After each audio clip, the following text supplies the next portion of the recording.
ভারতের যারা সরকারে প্রভাব রাখতে পারে বিজ্ঞ মানুষ, তাদের সাথে কথা বলেছি। তারা আমাকে কিছু বক্তব্য দিয়েছেন যে এই কারণে ভিসা দিয়েছে, ভারত দিতেছে।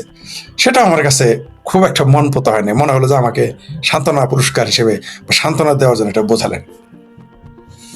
তারপর আমি গভীরভাবে 48 ঘন্টা যাবৎ বিশ্লেষণ করতেছিলাম। আজকে সারাদিন বাইরে ছিলাম, কাজে ছিলাম, ব্যক্তিগত কাজে, অফিসিয়াল কাজে, বিভিন্ন কাজে ছিলাম, ক্লাস ছিল।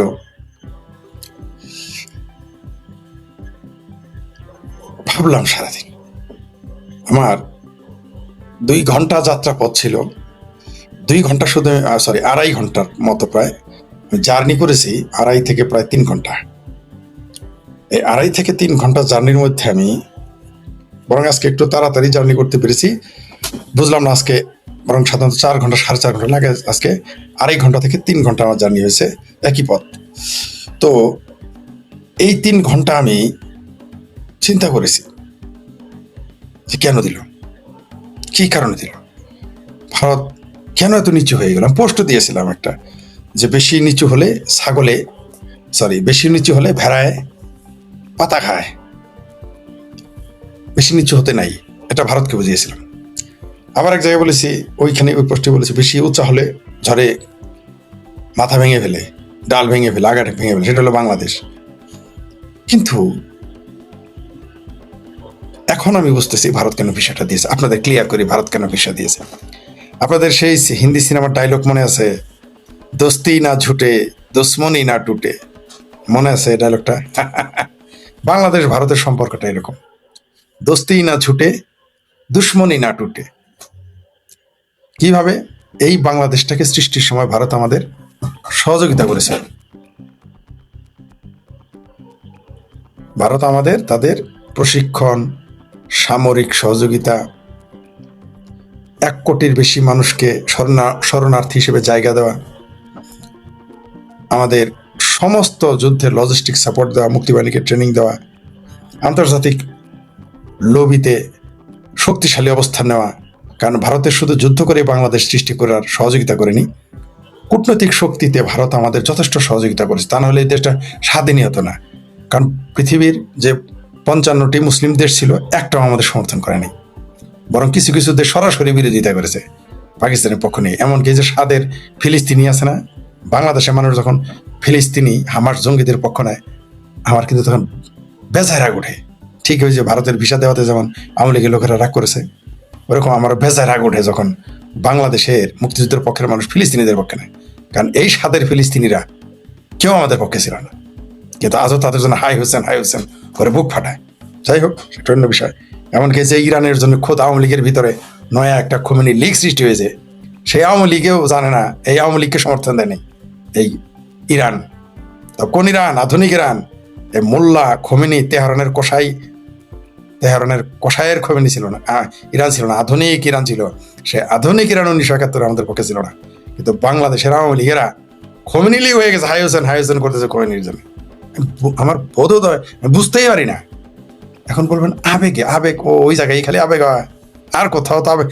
যেভাবে খোমেনি লীগ হয়ে গেছিল আওয়ামী লীগ, বাংলাদেশ আওয়ামী লীগ, ওইভাবে যদি ভারতের পক্ষে থাকতো, ভারত তখন 3বার বাংলাদেশের শেখ হাসিনাকে ক্ষমতায় বসায় দিত। আমার সাথে বাজি লাগতে পারে না এই কথায়। যেভাবে খোমেনি লীগ হয়ে গেছিল বাংলাদেশের আওয়ামী লীগের, আমি দুঃখিত এই কথাটা বলার জন্য। আমি জানি অনেকে মনে কষ্ট হচ্ছে, আমাকে অনেকে ভুলে বুঝতে পারেন। ওইভাবে যদি ভারতের পক্ষে কথা বলতো, তাহলে তখন শেখ হাসিনা ক্ষমতায়, আওয়ামী লীগ পাওয়ারে। অনেকে আওয়ামী লীগের আবার বলে আওয়ামী লীগের সাথে গাদ্দারি করেছে, আওয়ামী লীগকে ক্ষমতায় বসাচ্ছে না। আরে ভাই, তুমি খোমেনি লীগ বানায় ফেলাইছ, তোমার পক্ষে ভারত কোন দুঃখে থাকবে? তো ভারত লীগ তো বানাইতে পারো নাই, তো ভারত কেন পক্ষে থাকবে? কিন্তু পাকিস্তানিরা কিন্তু পাকিস্তান হয়ে গেছে, তারা কিন্তু একটুও ভয় পায় না পাকিস্তানের পক্ষে কথা বলতে।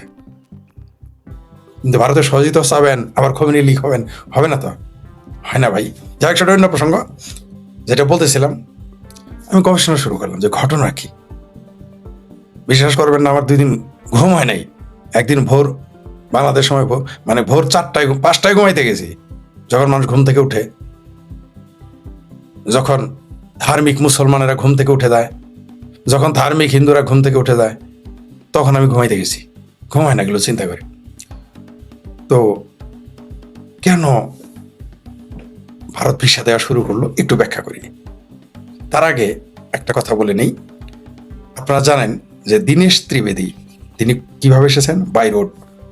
মজার বিষয় হলো তিনি বাংলাদেশে আসার কয়েকদিন পরেই তাকে একজন পূর্ণ মন্ত্রীর মর্যাদা দিয়েছে ভারত। মানে তিনি শুধু রাষ্ট্রদূত নন, তিনি কিন্তু মন্ত্রীও। আমাকে কয়েকজন বলেছে এত গুরুত্ব দেওয়ার কি, বাংলাদেশকে তাহলে খুব গুরুত্ব দেয়, তা না হলে কেন দীনেশ ত্রিবেদীকে আবার মন্ত্রী বানাবে, ইত্যাদি ইত্যাদি। যাক, সেটা তাদের ব্যাপার, এক একজন এক একভাবে ভাবতেই পারে। আমি পরে ভাবলাম যে কেন এটা, একটা উদাহরণ দিই। ছোট্ট উদাহরণ দিয়ে শুরু করি, কেন ভারত ভিসা দিল। তার আগে বলি, বাংলাদেশে কেউ কেউ বলেছে ভারতের আর উপায় ছিল না ভিসা না দিয়ে। আচ্ছা, ভারতের না হয় উপায় নাই ভিসা দিয়ে, তো তোমরা যাও না, তোমাদের তো উপায় আছে আরেক দেশে যাওয়ার, যাও। এইবার বলি, একটু একটু দেখি, শোনেন। মাত্র 24 ঘন্টায় 1,13,039 জন ভিসার আবেদন করেছে। ভিসা পায়নি, আবেদন করেছে। ভিসা ফি কত জানেন? ভিসা না, ভিসা বাংলাদেশে ভারতীয় ভিসার জন্য ফি দিতে হয় না, কিন্তু যা দিতে হয় তা হলো সার্ভিস চার্জ বা কি যেন একটা নাম দিয়ে এটা নেওয়া হয়। এটা হলো 1500 টাকা। আমি অঙ্কে দুর্বল, ওই অঙ্ক করতে আমার সমস্যা হয়েছে, এটা গুণ করতে, কিন্তু 3 বার গুণন করে সহি হিসাব নিতেছে। শোনেন, 1,13,039 জন ভিসা প্রার্থী মানে আবেদন করেছেন, ইন্টু 1500 মানে 1500 গুণ করলে কত হয় জানেন? 16,96,58,500 টাকা। আবার শোনেন, 1,13,039 জন আবেদন করেছে, ভিসার আবেদন পায় না, আবেদন করেছে। ভিসা প্রসেসিং ফি হলো, মনে করেছে ভিসা প্রসেসিং ফি, ভিসা ফি না, একটু এইভাবে না খাই, একটু এইভাবে খাইছে আর কি। বা প্রসেসিং ফিতে 1500 দিয়ে গুণ করলে, আবার বলি 1,13,039 জন যারা সারাদিন বললো দিল্লি না ঢাকা, দিল্লি না ঢাকা, তারা একদিনেই 1,13,039 জন ভিসার আবেদন করেছে। এর মধ্যে ধরে নিলাম বড় জোর আপনি 20,000 হিন্দু পাবেন, মানে 90%, প্রায় 80% হলো মুসলমান, এবং 80% মুসলমানের মধ্যে 99% ছিল দিল্লি না ঢাকা, ঢাকা না দিল্লি, এগুলো স্লোগান দিত। তারা ভারত বিরোধী, তারপরেও আবেদন করেছে। তাহলে শুনেন, আবারও বলি, 1,13,039 জন ইন্টু 1500 টাকার অ্যামাউন্ট কত জানেন? 16,95,58,500 টাকা। কি বুঝলেন? কি বুঝলেন? কি বুঝলেন? 1,13,039 জন, জি, কনফার্ম করলাম আর কি। একদিনে বাংলাদেশি ভিসার আবেদন একদিনেই একজন। তাহলে এখন বুঝেন, আমি অঙ্ক দুর্বল থাকতে পারি, আপনার অঙ্ক করে নিন। তাহলে একদিনেই যদি প্রায় 16 কোটি টাকা আয় হয়ে, মানে একটা ভিসা, মানে বাংলাদেশের ভিসা কেন্দ্রে যদি এত টাকা হয়, তাহলে এই ব্যক্তিগুলো যখন ভারতে যাবে কত খরচ করবে? প্রতিদিন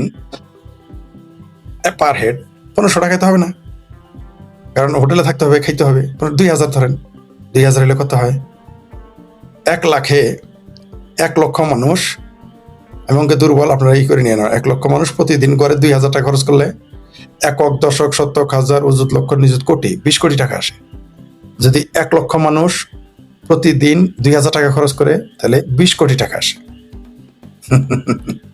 20 কোটি টাকার যদি গুণ দেই, আচ্ছা 20 কোটি, ভাই আমি অঙ্কে দুর্বল, আপনারা মিলিয়ে নিয়েন, ভুল হইতে পারে। আমার আগে বলে একক, দশক, শতক, হাজার, কোটি, একক, দশক, শতক, হাজার, অযুত, লক্ষ, নিযুত, কোটি, 20 কোটি, একক, দশক, শতক, হাজার, অযুত, লক্ষ, নিযুত, কোটি, 20 কোটি ইন্টু 30, একক, দশক, শতক, হাজার, অযুত, লক্ষ, নিযুত, কোটি। তাহলে হিসাব করেন, এগুলো হলো ভ্রমণ করতে যারা যাবে, বাজার ঘাট করবে, কিনবে, খাবে, দাবে। মেডিকেলে কত খরচ হয় জানেন? মেডিকেল একটা মানুষ মিনিমাম প্রতিদিন তার খরচ আছে গড়ে, যদি আপনি হিসাব করেন 10,000 টাকা সর্বনিম্ন। তাহলে এখানে আমার হিসেবে এর আগেই প্রতি বছর প্রায় 1 লক্ষ থেকে 1,20,000 কোটি টাকা, মানে এটা 5 বছর আগের হিসাব, চিকিৎসা বাবদ বাংলাদেশের মানুষ ভারতে খরচ করে 1 বছরে, শুধু চিকিৎসা বাবদ। ব্যবসা বাণিজ্য আলাদা, ব্যবসা বাণিজ্য ভ্রমণ এগুলো আলাদা। এখন বুঝতে পারছেন তো? মানে 2 থেকে 3 লক্ষ কোটি টাকার ব্যবসা। বাংলাদেশের বাজেট হচ্ছে 7 কোটি টাকা, 7 লক্ষ কোটি টাকা। আমার ধারণা মিনিমাম এই বছর থেকে 4 লক্ষ কোটি টাকা বাংলাদেশিদের আয় করবে, মানে বাংলাদেশের বাজেটের অর্ধেক ভারতের শুধু এই যে যারা দিল্লি না ঢাকা গালাগালি করেছে তারা ওখানে ব্যয় করে আসবে। এখন বুঝতে পারছেন তো ভারত কেন বিষয়টা দিয়েছে? এটা ব্যবসা বাণিজ্য ছাড়া ধরলাম, শুধু মেডিকেল এবং ভ্রমণ, মানে মেডিকেল ট্যুরিজম আর এই ট্যুরিজম, ব্যবসার কথা বলি না, ব্যবসায়িক বিষয়ের কথা বলি না, ব্যবসার হিসাব আলাদা, ট্যাক্সের হিসাব আলাদা। এখন বুঝতে পারছেন তো? তাহলে 1 বছরে বাংলাদেশের বাজেটের অর্ধেক ভারতে আমরা খরচ করব। তো ভারত দেখলো কি জানেন, যে বিলাইয়ের উপরে রাগ করে তো ভাজা মাছ খাওয়া, ভাত খাওয়া বন্ধ করা যায় না, এই রিস্ক ভারত নেয়নি। ভারত দেখলো যে বিড়ালের উপরে যদি রাগ করে ভাত না খাই লস তো আমারই, অর্থাৎ ভারতকে যদি সুযোগ না দেয়, বাংলাদেশকে যদি সুযোগ না দেয় রাগ করে গুসা করে, যেহেতু ভারত বাংলাদেশকে আক্রমণ করবে না, তাহলে সুবিধা কেন নিবে না? পাকিস্তান তো সুবিধা নেওয়া শুরু করেছে। ভিসার হিসাব দিলাম তো আপনাদের, যে ভিসা ফি প্রসেসিং ফিতেই প্রতিদিন 16 কোটি, কথা বলছি আপনারা সংখ্যা বলে দিয়েছি, ই করে নিন, 1,13,039 ইন্টু 1500, শুধু ভিসা ফিতে 16 কোটি টাকা, প্রায় মানে কয়েক হাজার টাকা বাদ থাকে, কয়েক লাখ টাকা বাদ থাকে, 16 কোটি টাকা ভিসা ফি প্রসেসিং ফি। এখন বুঝতে পারছেন তো কেন ভারত ঝুঁকি আর নিচ্ছে না? ভারত হচ্ছে, তারা চিন্তা করতেছে যে ব্যবসার সাথে রাগারাগি করা যাবে না, অর্থাৎ বিলাইয়ের উপরে রাগ করে ভাত খাওয়া বন্ধ করা যাবে না। তাই ভারত, যেহেতু ভারতের সাথে ভারত বাংলাদেশের যুদ্ধ করবে না, তাই কেন বসে বসে লস করে? 2 বছর তাদের 22 মাস লস হয়েছে না? এই 22 মাস প্রায় 8 লক্ষ কোটি টাকা, প্রায় বাংলাদেশের বাজেটের সমান তার লস হয়ে গেছে এই প্রায় 22-23 মাসে। রিস্ক কেন নিবে? সেই জন্য ডিজেল দিত, সেই জন্য তেল দিত, সেই জন্য চাল ডাল পাঠাইতো, সম্পর্ক বন্ধ করতেছে না। ঠিক ভারতের সাথে চায়নার সম্পর্ক খারাপ, তারপরে কিন্তু চায়নার সাথে তার ব্যবসা বন্ধ হয় নাই। বিলিয়ন বিলিয়ন ডলারের ব্যবসা তারা করতেছে এক অপরের সাথে। না চায়না বন্ধ করেছে, না ভারত বন্ধ করেছে, এক অপরের সাথে ব্যবসা। শুধু ভারতের সাথে, ভারত পাকিস্তানের সাথে সকল যোগাযোগ বন্ধ করে দিয়েছে, চূড়ান্তভাবে বন্ধ করে দিয়েছে। এই যে বাংলাদেশে দেখলেন ইনকাম, এখন বুঝতে পারো তাহলে বাংলাদেশের সাথে যখন ব্যবসা হবে তার ইনকাম কত? আমদানি করবে, যেগুলো বাংলাদেশ থেকে তার প্রয়োজন তা আমদানি করবে, আর ভারত থেকে তো 90% বা 80% তো রপ্তানি হবে বাংলাদেশে। তো তারা এই রিস্কটা কেন নিবে যে মন কালাকালি করে চেহারা দেখা বন্ধ করলে তো ব্যবসায় লস? মনে করেন এক জায়গায় আপনি পাটের দাম কম পাইছেন, কিন্তু তারা আপনার পছন্দ হয় না, কিন্তু আপনি তো পাটের দাম কম, ব্যবসা তো তার সাথেই করবেন তাই না? যদি পাটের কোয়ালিটিটা একটু ভালো হয়। অথবা মনে করেন একজনের কাছ থেকে আপনি গার্মেন্টসের কাপড় নেবেন, বানানো খরচ কম, যে মালিককে আপনার পছন্দ হয় না মনে করেন, কিন্তু কি করবেন? খরচ কম, আপনি তার কাছেই যাবেন, আপনার লাভ। তো ভারত চিন্তা করছে যে বসে থেকে কি লাভ, হয়তো বিড়ালের উপরে গোসা করে কোনো লাভ নাই। আর এমনি ভারত চাণক্য নীতির দেশ, তার পরিকল্পনা ধীরে ধীরে, অর্থাৎ তার টাকা দিয়ে এখন তার যদি বাংলাদেশকে কিছু করতে হয়, যে বছরে 4 লাখ থেকে 5 লক্ষ, এই বছর নিশ্চিত থাকেন, অর্থাৎ এই জুলাই মাস থেকে আগামী জুলাই, মানে এই যে আসতেছে, জুন গেল না, জুন শেষ, এই জুন টু আগামী জুন, মানে জুলাই টু জুলাই, নিশ্চিত থাকেন এই 12 মাসে বাংলাদেশ থেকে ভারত চিকিৎসা ভ্রমণ বাবদ কমসে কম 4 থেকে 5 লক্ষ কোটি টাকা ইনকাম করবে, ব্যবসা বাদ দিয়েই। যদি ভ্রমণ আর চিকিৎসা লিখে রাখেন এটা আপনি, মানে বাংলাদেশের বাজেটের অর্ধেকেরও বেশি। আর এটা কারা যাবে জানেন? যারা দিল্লি না ঢাকা, যারা ভারত বয়কট করতে চায়, ভারত দখল করতে চায়, যেটা খাইতে চায়, দিল্লি দখল করতে চায়, অমিত শাহকে গালাগালি করে, নরেন্দ্র মোদীকে গালাগালি করে, শুভেন্দু অধিকারী গালাগালি করে, তারাই কিন্তু আগে যাবে এবং যাচ্ছে। আপনি চেহারাগুলো দেখেছেন আজকের ভিডিও, এই যে ভিসা সেন্টারগুলোতে চেহারাগুলো দেখেছেন, হিন্দু কয়জন আর মুসলমান কয়জন? আমি তো ভেবেছিলাম শুধু আমার মতো ভারতের দালাল ছাড়া কেউ ভিসা কেন্দ্রে যাবে না, কিন্তু ও মা, একদিনে 1,13,039 জন বাংলাদেশে যে কোনো সময় এটা ব্রেক করে ফেলেছে। এবং এটা কালকেও তাই দেখবেন, পরশু দিনও তাই দেখবেন, বরং দেখবেন যে এটা বাড়তে থাকবে আর কমবে না। খুব মজার না? ভারত এই জন্যে এগুলো চালু করেছে যে ব্যবসায়ী বিড়ালের উপরে রাগ করে ভাত খাওয়া বন্ধ করবে না। বুঝতে পারছেন? বউয়ের সাথে রাগ করে যদি আপনি ঘরে ভাত না খান, তাহলে আপনার পয়সা খরচ করে খাইতে হবে, ঠিক আছে? তো নিজের চাউল নিজের ডাউল ঘরে থাকতে, নিজের ঘর, তো আপনার খাবেন না কেন? তো ভারত চিন্তা করলো যে আর বসে থেকে লাভ নেই, পাকিস্তান আর তুরস্ককে আর সুযোগ দেওয়া যাবে না, তাই ভারত এই চালাকিটা করলো। চালাকি না, কূটনীতি। দেখলো যে না, গোসা করলে ভারতের লস, তাই এটা নিয়ে নিচ্ছে। এখন আপনি গালাগালি দিতে থাকেন, ভারতের গালাগালি দেন, এই তোরা তো আমাদের ভিসা না উপায় ছিল না, আপনি না যায় থাকেন তো দেখি, ভারতের তো উপায় নাই আপনাদের ভাষা, আপনারা যান না, তাইলে না বুঝতাম। দোস্তি না ছুটে, দুশ্মনী না টুটে। ভারত ছাড়া আসলে আমাদের কোনো উপায় নেই। চিকিৎসাই বলেন, ব্যবসা বলেন, এমনকি রাজনীতি বলেন, ভারতের উপর অনেক কিছুই নির্ভরশীল। বাংলাদেশের 80% অর্থনীতি, রাজনীতি, স্থিতিশীলতা, ব্যবসা বাণিজ্য, চিকিৎসা 80% ভারতের উপর নির্ভরশীল। বিশ্বাস নয় বন্ধ করে দেখেন, আপনারা জানেন না, যারা বলতেছেন ভারত বয়কট করবেন জানেন না, না যায় দেখান, গুসাটা একটু করেন। তবে আমার ভাবির পোলারা যেহেতু ইন্ডিয়া বয়কট আন্দোলন করলো, তাদের আন্দোলনটা মাঠে মারা গেল। এই যে ইলিয়াস, সাংঘাতিক ইলিয়াস, পাকি বীজ, স্বঘোষিত পাকি বীজ, পি পজিটিভ যার রক্ত, এই এত চিকরা চিকরি করলো। ওই যে গালফুলাম তারেক, রাশেদ, শিবির, এখন বিএনপি করে, তারপরে ভিপি নূর, কত চিকরা চিকরি করলো গণরিয়া পরিষদ নামে। চিঙ্কু মামেরা কতই না বললো ভারত বয়কট, ভারত বয়কট, কাজ হইলো না। মোল্লারা কত ওয়াজ করলো, কাজ হইলো না। শেষে ভারতেই যাওয়া শুরু করলো। উপায় নাই, এদের টাকা গেল না। দেখলাম টাকা লাফোয়া দাবার গেছে, যাই ঘটুক সে ভারতে যাবে না। যাও না, তোমার যাইতে বলছে খারা, তোরা যাই, তোরা ভিসা দিলে না তুই যাবি।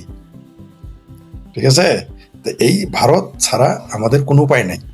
আর ভারত বিড়ালের উপরে গুসা করে ভাত খাওয়ার দিবে না, তাই ভারত ভিসা দিয়েছে এবং আরো সুযোগ সুবিধাও দেবে। ভারত কিন্তু তার তার যে লক্ষ্য এবং উদ্দেশ্য সেটা থেকে সে বিরত থাকবে না, সে একই সাথে দুই কাজ করে যাবে। পাকিস্তান তো মনে করেছে যে একচেটিয়া ব্যবসা করে যাবে বাংলাদেশের সাথে, পাট নিয়ে চলে যাবে, কাজ হয় নাই। পাটের দাম বাড়াই দিছি, ঠিক আছে না? এমন রাজনীতি করেছি। পাকিস্তানে কি প্ল্যান ছিল জানেন? ওই যে জাহাজে ভরে ভরে পাট নিয়ে চলে যাবে। তো আমরাও এমন চালাকি খাটিয়েছি, বিশেষ করে আমি, এটার উদ্যোক্তা আমি, যে বাংলাদেশের সাথে পাটের দাম বাড়ে। এই বছর যারা পাটের দাম পাইছেন, এটা কিন্তু আমার কারণে, আপনারা জানেন না। আজকে ফট করে বলে দিলাম, মনে পড়ছে বলে। পাটের দাম কিন্তু আমি বাড়াইছি, নাহলে এই পাকিস্তানিরা আপনাদের পাট ওই চামড়ার মতো কম দামে নিয়ে ভাগতো, সেটা বন্ধ করিয়েছি। যাই হোক, সেটা অন্য প্রসঙ্গ। ভারত খুব পরিকল্পিতভাবে এগোচ্ছে। আপনি যদি মনে করেন ভারত ভুলে গেছে, ভুল হবে।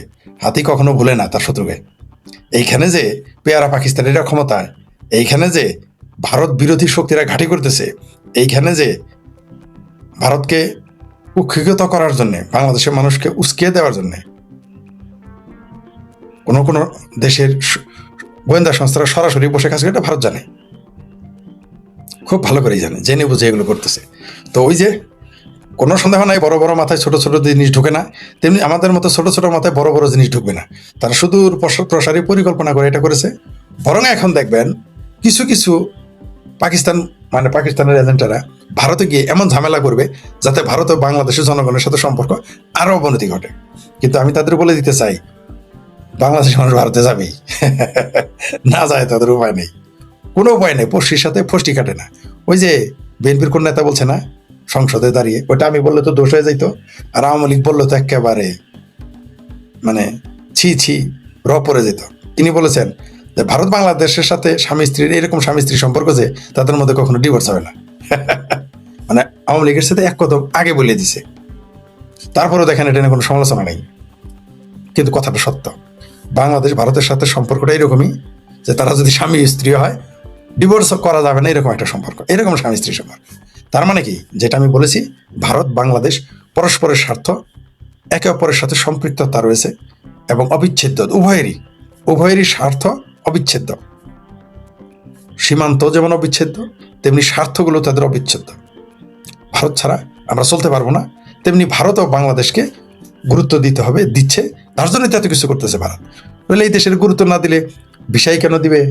সীমান্তে কাটা তারা বেড়া দেওয়ার বদলে তারা এখন পুশিন তারা বন্ধ করে দিচ্ছে কেন? কারণ তারা এই দেশের সাথে সম্পর্ক ভালো চায়। 1 কোটি থেকে 1.5 কোটি ভারত বিরোধী, হিন্দু বিরোধী বিনা ভিসায় অনুপ্রবেশ করে ভারতে থাকার পরেও ভারত শক্ত ঝুঁকি নেয় না। কেন নেয় না? প্রতিপক্ষকে তার সুযোগ, প্রতিপক্ষ মানে বিদেশি যে সকল শক্তি ভারতের বিরুদ্ধে, তাদের সুযোগ করে দিতে চায় না। আর ভারত যে ভিসাটা দিয়েছে পরিকল্পিতভাবে, এবং আরো সুবিধা দিবে সামনে ভারত বাংলাদেশকে, এটাও পরিকল্পিত। কারণ ভারতের হিসাব, ভারতের যে বললাম বড় মাথায় যেমন ছোট জিনিস ধরে না, তেমনি আমাদের মতো ছোট মাথায় বড় বড় জিনিস ধরবে না, কারণ এটা তাদের সুদূর প্রসারের পরিকল্পনা। তারপরে আবার জননেত্রী শেখ হাসিনা ঘোষণা দিয়েছেন ডিসেম্বরে ফিরতেছি। এতদিন কিন্তু তিনি বলেন নাই যে আমি, বলছেন আমি ফিরবো, যে কোনো সময় ফিরবো, কিন্তু তিনি ডেট দিয়ে দিয়েছেন। এই ডেট দেওয়াটা এটা কিন্তু একটা সাইন, এটা কিন্তু একটা নির্দেশনা, ডিসেম্বরে ফিরতেছি। এটা কাউকে চ্যালেঞ্জ করা, এটা বর্তমান এই মুসলেকা সরকারকে চ্যালেঞ্জ করা, পাশাপাশি কর্মীদের সচেতন করা, কর্মীদের টনিক হিসেবে এই কথাটা কাজ করবে আওয়ামী লীগের কর্মীদের। আর ইতিমধ্যে জেনে গেছেন যে বিদেশি কিছু কিছু কূটনীতিবিদ এবং কিছু রাজনীতিবিদ তারা বলে ফেলেছে যে শেখ হাসিনাকে তারা এবং তার পরিবারকে তারা ক্ষমতায় দেখতে চান না। তার মানে কি? মানে তারা যে এই দেশের রেজিম চেঞ্জ করেছেন এটা কিন্তু এখন স্পষ্ট, তারা নিজেরাই স্বীকার করে ফেলেছেন। এর আগে তাদের দেশের প্রেসিডেন্ট বলে ফেলেছিল $29 মিলিয়ন। তারপরে একজন বললেন, এখন বলতেছেন যে তারা শেখ হাসিনার পরিবার এবং শেখ হাসিনাকে ক্ষমতায় দেখতে চান না। দেখা যাক ঠেকায় রাখতে পারে কিনা, দেখা যাক বাংলাদেশ আওয়ামী লীগকে ক্ষমতায় আসা ঠেকায় রাখতে পারে কিনা, দেখা যাক শেখ হাসিনা বা তার সন্তানকে ক্ষমতায় আসতে তারা ঠেকায় রাখতে পারে কিনা, দেখা যাক। তারা চেষ্টা করেছে, 71 মুক্তিযুদ্ধ বিরোধিতা করেছে, বঙ্গবন্ধুকে 75-এ মেরে ফেলেছে, কিন্তু তারপরেও কিন্তু আওয়ামী লীগ ক্ষমতায় এসেছে, বঙ্গবন্ধুর সন্তান ক্ষমতায় এসেছে, আবারও শেখ হাসিনার সন্তান ক্ষমতায় আসবে। বাংলাদেশের মানুষ যা চাইবে, তার বিদেশি এই পরাশক্তিরা যেমন তারা যা চায় তা করে ফেলে অন্যায়ভাবে, তেমনি বাংলাদেশের জনগণও কিন্তু বসে থাকবে না। তারা যা চায় তা যা ভাবে তাও কিন্তু তারা করবে, যা তাদের অধিকার তারা আদায় করে যাবে।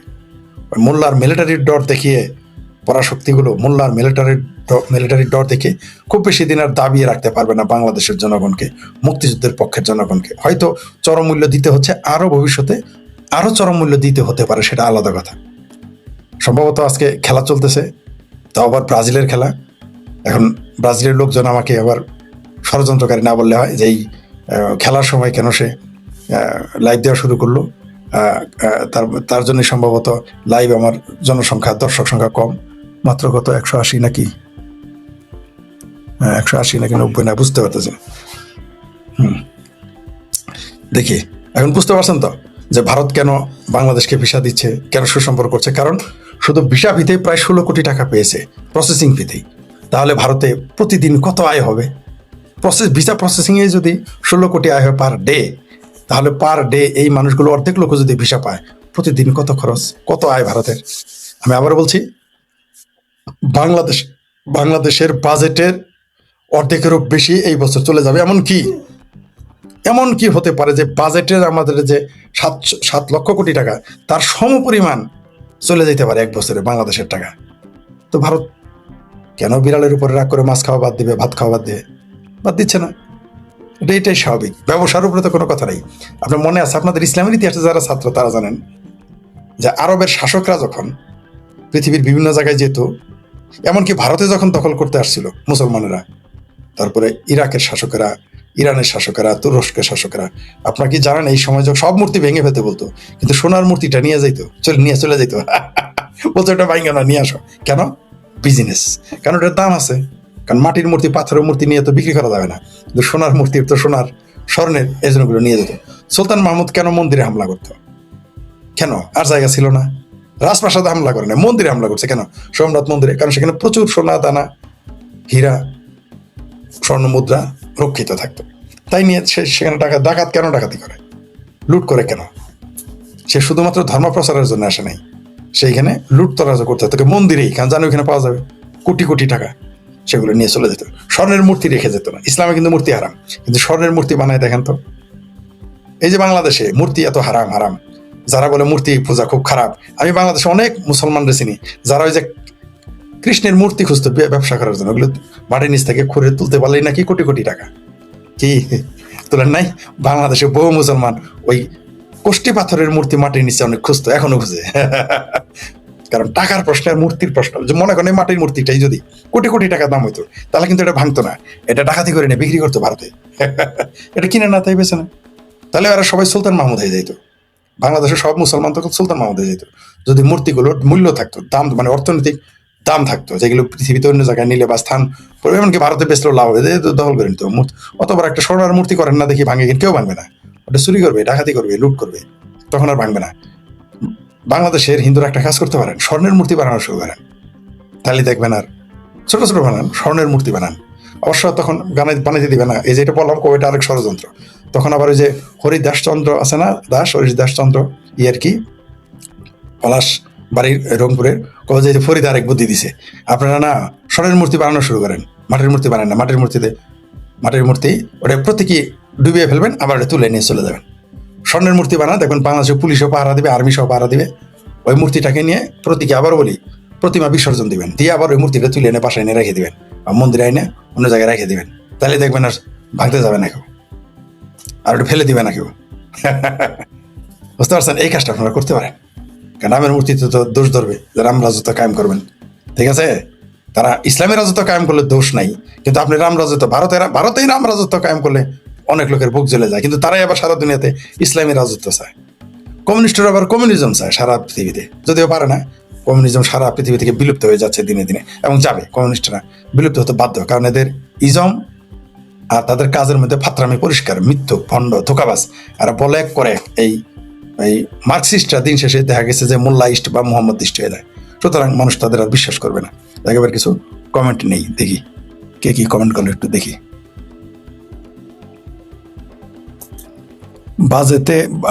বাজেটের ঘাটতি কোথা থেকে কিভাবে আসবে?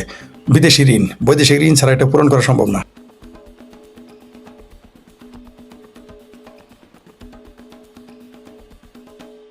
যে 7 লক্ষ কোটি 7.5 লক্ষ কোটি টাকা বাজেট করছে, এটা হবে না, প্রশ্নই আসে না। Watching from India, Bangladesh is a market and India knows even if Pakistan and Bangladesh come together in it does not matter. Always our league will return in these elements will be crushed. So no worries. বাস ছাড়লেই যেমন যাত্রীর উৎকণ্ঠা ক্ষেত্রে রাঘবের তেমনি ভারত ভিসার দরজা মুক্ত করলেই বাংলাদেশ ভাই বোনেরা বেশি সংখ্যায় আসতে উত্তেজনার পারদ দ্রুত না। উত্তেজনার পারদ কমা আর ভারত বিরোধিতা কমবে না। আপনি যতই ভারতের ভিসা দেন, এটা আমি একমত না। এটা ভারতও জানে যে কোনো উত্তেজনার পারদ কমবে না, ভারত বিরোধিতার পারদ কমবে না, বরং ভারত এটা করতেছে ব্যবসায়িক কারণে। উত্তেজনা কোনোদিনই কমবে না। বাংলাদেশে ভারত বিরোধী উত্তেজনা থাকবেই, কারণ এখানে দুইটা বিষয় জড়িত। একটা হলো ধর্ম, যে হিন্দুদের, মুশরিকদের তারা ঘৃণা করে, কারণ মূর্তি পূজারীদের ইসলামে সবচেয়ে বেশি ঘৃণা করা হয়েছে। আর হলো আপনার মুক্তিযুদ্ধে হিন্দুরা আমাদের পক্ষ নিয়েছিল, ভারত আমাদের পক্ষ নিয়েছিল। তাই ভারত বিরোধিতা কোনোদিনই বাংলাদেশে কমবে না।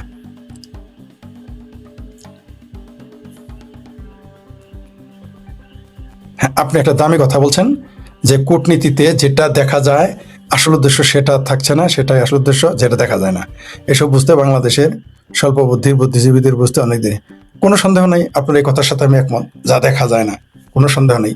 আমরা কম বুদ্ধি, আমি ভাই বুদ্ধিজীবী না, কম বুদ্ধি সম্পন্ন তো বইলে তো আমার তো ভাই দিছেন আপনি আমারে আগাই দিছেন। আমি ভাই বুদ্ধিজীবী না, ঠিক আছে? তাই কম বলতে মানে আমার কিছু বুদ্ধি আছে, আপনি মনে করেন। ধন্যবাদ। তবে আমি যতটুকু বুঝি যে কিছু জিনিস স্পষ্ট আমার কাছে মনে হয়েছে যে ব্যবসায়িক স্বার্থটা দেখার জন্য এখানে এসেছে।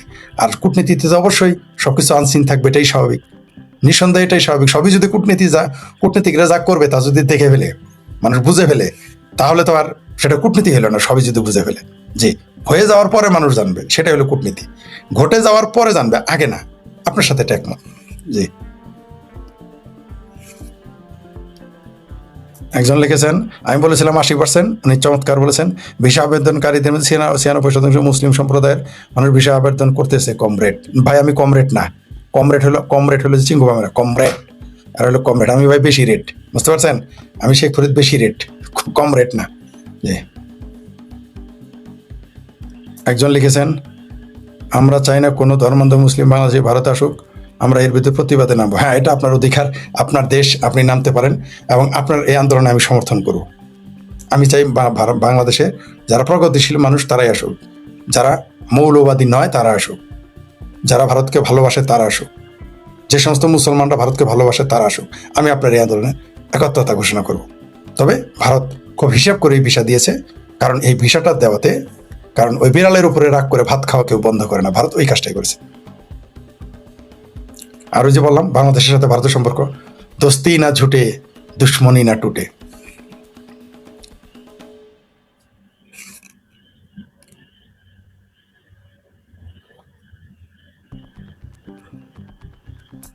হ্যাঁ, আবার ঠিকই বলছেন।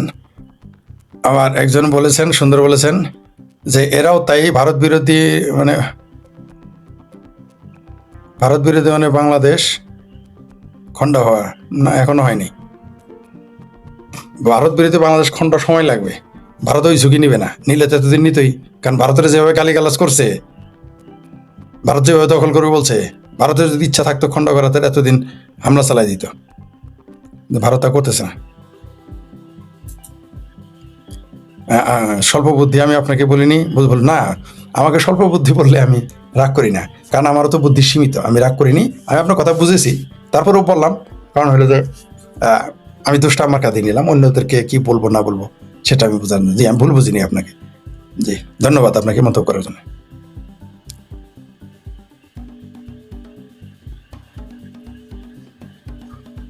মাসুদ ভাইয়ের ভারতের নাগরিকত্ব দেওয়ার আবেদন মানে বুঝি নাই। আবেদন কি মাসুদ ভাই, মাসুদ আবেদন করেছে কিনা আমি ডন্য, আমি জানি না। মুফতি মাসুদকে ভারতের নাগরিকত্ব দেবে না, এগুলো বলে লাভ নেই। ভারতে নাগরিকত্ব দেবে যারা ভারত বিরোধী মুসলমান, হিন্দু বিরোধী মুসলমান, তাদের দেবে। মুফতি মাসুদ আবেদন করবে কিনা আমি জানি না, আর আবেদন করলেও তার ভারতের নাগরিকত্ব হবে কিনা আমার যথেষ্ট সন্দেহ আছে। হলে ভালো মুফতি মাসুদকে, আর মুফতি মাসুদ ভারতীয় নাগরিকত্ব নেবেন কিনা তাও তো আমি জানি না, তাই এই ব্যাপারে মন্তব্য করতে পারলাম না। হ্যাঁ, এই তো চমৎকার বলেছেন আপনি। ওয়েস্ট বেঙ্গলে বন্ধ জুট মিল খুলেছে, হ্যাঁ, বাংলাদেশ থেকে পাট দরকার। হ্যাঁ, ওটা আমি জানি, ওই কথাটা বলতে চাইনি আসলে। তাহলে শুনেন, যেহেতু বলেই ফেলেছেন, আসলে বাংলাদেশের পাটগুলো দরকার, তাদের জুট মিল খুলতে হবে, এবং প্রচুর কাজ আছে, প্রচুর। বাংলাদেশ থেকে কিছু জিনিস, বিশেষ করে পাট নিয়ে নিবে বাংলাদেশ থেকে, নিবে মানে কিনে নিবে, বাংলাদেশেরও লাভ হবে জুট মিল চালু হলে, আমিও বিক্রি করতে পারবো। কারণ অন্য দেশে পাঠালে অনেক খরচ হয়, ভারতে কম টাকায় পাঠানো যায়, আর ভারতে কম লাভ হইলে পোষে। অন্য দেশে প্রসেসিং 15 দিন 20 দিন লাগে টাকা রিটার্ন হইতে, 1 মাস লাগে। ভারতে তো ওইটা না, 1 সপ্তাহে টাকা রিটার্ন হয়ে যায়। টাকা মানে টাকা তো আসেই, কিন্তু হাতে পেতে পেতে অনেক সময় লাগে অন্য দেশে গেলে।